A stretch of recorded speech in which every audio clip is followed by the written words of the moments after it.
ఎందుకంటే మేము 100% రాష్ట్రాన్ని అంతా మా చేతుల్నే గుప్పిట్లో పెట్టుకున్నాం. ఈరోజు లెక్కలన్నీ బయటకు వస్తే 50% ఉన్నోళ్ళకి ఎక్కడ మనం రాజ్యాధికారంలో భాగం ఇవ్వాల్సి వస్తుందన్న ఆలోచనతోటి కొంతమందికి బాధ ఉండొచ్చు అధ్యక్ష. నేను ఆ వివరాల జోలికి వెళ్ళదలుచుకోలేదు.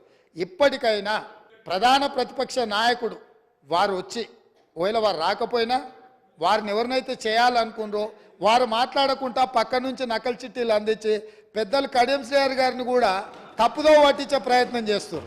ఎందుకంటే పాపం వారి కడియం శ్రీహరి గారి చిత్తశుద్ధి పట్ల మాకు ఎలాంటి అనుమానం లేదు.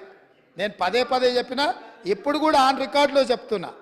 కాకపోతే సావాస దోషం అంటారు కదా, కొంతమంది పక్కలో కూర్చొని వారిని కూడా తప్పుదోవలో నడిపించే ప్రయత్నం చేస్తుండ్రు. దీనికి సంబంధించి అధ్యక్ష పార్లమెంట్ మార్చాల్సిందే, సీటు కాదు బయటికి పంపాల్సిందే. సీటు మారిస్తే కూడా గాలి జోకితే మళ్ళీ ప్రమాదం ఉంటుంది.